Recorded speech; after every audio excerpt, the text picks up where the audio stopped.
Hello बच्चों, चलिए प्रश्न को पढ़ते हैं और समझते हैं। यदि लिमिट x का मान अनंत की ओर अग्रसर है, x की घात 3 प्लस 1, x की घात 2 प्लस 1 माइनस ए एक्स प्लस बी बराबर 2 हो, तब विकल्प ए, विकल्प बी, विकल्प सी और विकल्प डी में से आपको सही विकल्प का चुनाव करना है। अर्थात यहाँ पर स्मॉल ए और स्मॉल बी के मान आपको ज्ञात करके बताना है। प्रश्न को हल करने से पहले हम प्रश्न के लिए मुख्य अवधारणा लिख लेते हैं। तो प्रश्न के लिए मुख्य अवधारणा, जिसकी सहायता से हम इस प्रश्न को हल करेंगे। मुख्य अवधारणा में हम अनिवार्य रूपों को लिख लेते हैं।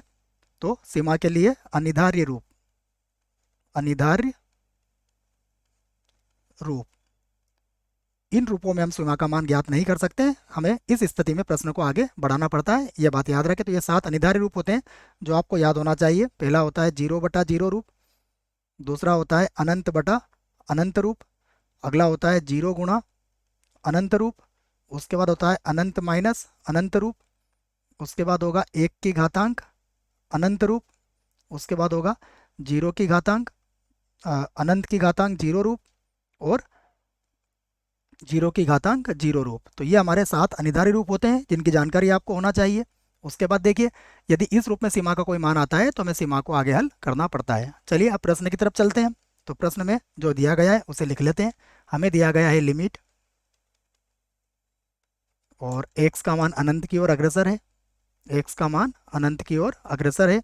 उसके बाद देखिए यहाँ पर है x की घातांक 3, ये हो जाएगा x की घातांक 3। उसके बाद है प्लस एक बटे में है एक्स का वर्ग बटा एक्स का वर्ग और प्लस 1 है। और माइनस जो लिखा हुआ है उसे भी देख लेते हैं। ये है x plus b, x plus b, ये सब कोष्टक के अंदर है और उसके बाहर हमें इसका मान कितना दिया हुआ है, 2 दिया हुआ है।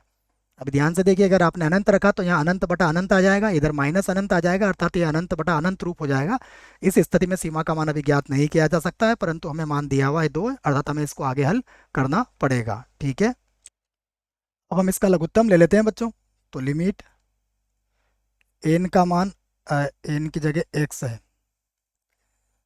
एक्स का मान किसकी ओर अग्रसर है, अनंत की ओर अग्रसर है जैसा लिखा हुआ है। तो एक्स का मान अनंत की ओर अग्रसर, हम इसका लघुत्तम लेते हैं। तो ये हो जाएगा एक्स की घातांक 3 प्लस 1, ये बन जाएगा, और माइनस ये हो जाएगा ए एक्स प्लस का बी, और यहाँ हो जाएगा एक्स का वर्ग और प्लस का 1 आ जाएगा। और पूरे के बटे में देखिए, पूरे के बटे में कितना हो जाएगा, एक्स का वर्ग प्लस 1। ठीक है, और बराबर कितना हो गया, बराबर हो गया 2। अब यहाँ पर और इसका कोष्टक खोल लेते हैं। तो फिर से लिखेंगे हम लिमिट, यहाँ से लिख लेते हैं लिमिट एक्स का मान अनंत की ओर अग्रसर है, ये हो जाएगा एक्स की घातांक 3 प्लस हो जाएगा 1, इसको गुणा कर लेंगे तो ये हो जाएगा माइनस ए एक्स की घात 3। उसके बाद हो जाएगा माइनस का ए एक्स, और यहाँ हो जाएगा माइनस बी एक्स का वर्ग, और माइनस का हो जाएगा बी। और पूरे के बटे में देखें तो पूरे के बटे में कितना है, पूरे के बटे में है एक्स का वर्ग प्लस 1, और बराबर कितना चल रहा है, बराबर चल रहा है 2। फिर से लिखते हैं इसको। तो लिमिट एक्स का मान किसकी ओर अग्रसर है, अनंत की ओर अग्रसर है। यहाँ पर अगर आप देखें तो फिर से लिखता हूँ मैं, यहाँ पर एक्स की घात 3 है, यहाँ एक्स की घात 3 है, तो हम एक्स की घात 3 को यहाँ से कॉमन ले लेते हैं। तो एक्स की घात 3 को हमने कॉमन लिया तो यहाँ कितना मिलेगा, 1 माइनस ए मिल जाएगा। और उसके बाद जो बचा है, सभी पद हमारे ऋणात्मक ही है, तो सभी को लिख देता हूँ मैं। यहाँ पर आ जाएगा हमारे पास माइनस का ए एक्स, उसके बाद हो जाएगा माइनस बी एक्स का वर्ग, और माइनस का हो जाएगा बी। और पूरे के बटे में कितना है, कोष्टक को बंद कर लेते हैं, और पूरे के बटे में चल रहा है एक्स की घात 2 प्लस 1, और ये किसके बराबर है, 2 के बराबर है। अब देखो ये सीमा का अस्तित्व कब हो सकता है, जब एक्स की घात 3 कितना बन जाए, 0 बन जाए। और एक्स की घात 3 0 कब बनेगा, जब 1 माइनस ए 0 के बराबर होगा। तो अब इस सीमा का अस्तित्व होगा, इस बात को हम कह सकते हैं। इसको मैं समीकरण 1 बना देता हूँ और लिख देते हैं इस बात को कि समीकरण 1 का अस्तित्व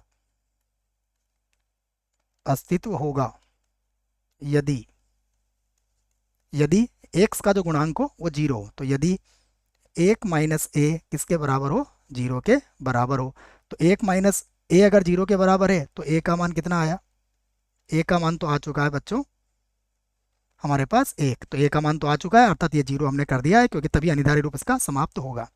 अब आगे बढ़ते हैं, तो अब पुनः हम क्या लिख सकते हैं इसको, लिमिट एक्स का मान किसकी ओर अग्रसर है, अनंत की ओर अग्रसर है। अब देखिएगा एक्स का गुणांक तो हमने जीरो कर ही दिया है, अब यहाँ पर माइनस बी एक्स का वर्ग बचा, माइनस बी एक्स का वर्ग, उसके बाद क्या है, माइनस का ए एक्स और माइनस का बी, माइनस का ए एक्स और माइनस का बी यहाँ पर बचा हुआ है। बटे में देखते हैं, तो बटे में कितना आ जाएगा, एक्स का वर्ग प्लस एक, और बराबर कितना है, बराबर है दो। अब यहाँ से हम एक्स की घात दो को अंश और हर में से कॉमन ले सकते हैं। तो यहाँ से लिखा मैंने लिमिट एक्स का मान अनंत की ओर अग्रसर है, मैंने एक्स के वर्ग को यहाँ से कॉमन ले लिया, तो यहाँ होगा माइनस का बी, यहाँ हो जाएगा माइनस का ए बटा एक्स, और यहाँ हो जाएगा माइनस का बी बटा एक्स की घात दो।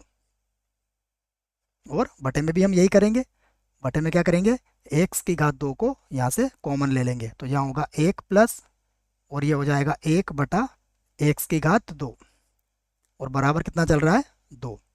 अब एक्स की घात दो से एक्स की घात दो को तो काट काट देंगे। अब क्या बचेगा, फिर से लिखूंगा मैं लिमिट, या फिर अब लिमिट का प्रयोग कर सकते हैं बच्चों सीधे सीधे हम, क्योंकि अनिवार्य रूप तो हमारा समाप्त हो ही चुका है। तो अब ये हो जाएगा, यहाँ पर देखिए जैसे मैं एक्स का मान अनंत रखूंगा तो यहाँ पर मिलेगा माइनस का बी और माइनस ए बटा अनंत, तो ये तो हो जाएगा जीरो, ये भी हो जाएगा जीरो, और बटे की बात करते हैं तो बटे में हो जाएगा एक प्लस, ये भी जीरो हो जाएगा, बराबर कितना आया, बराबर आ गया दो। तो बी माइनस बी बराबर दो, अर्थात बी बराबर कितना आ गया, बी बराबर आ गया माइनस का दो। तो यहाँ से हम कह सकते हैं कि अतः अतः ए का मान कितना आया था, एक, तथा तथा बी बराबर कितना हुआ, माइनस का दो। तो ए बराबर एक, बी बराबर माइनस दो, विकल्प देख लेते हैं कि ए बराबर एक और बी बराबर माइनस दो, तो ये तो गलत होगा। विकल्प बी देखिए, ए बराबर एक है और बी बराबर माइनस का दो है, तो ये हमारे प्रश्न के लिए सही विकल्प होगा, बाकी विकल्प गलत होंगे। आशा करता हूँ बच्चों आपको इस प्रश्न का उत्तर समझ में आया होगा। धन्यवाद।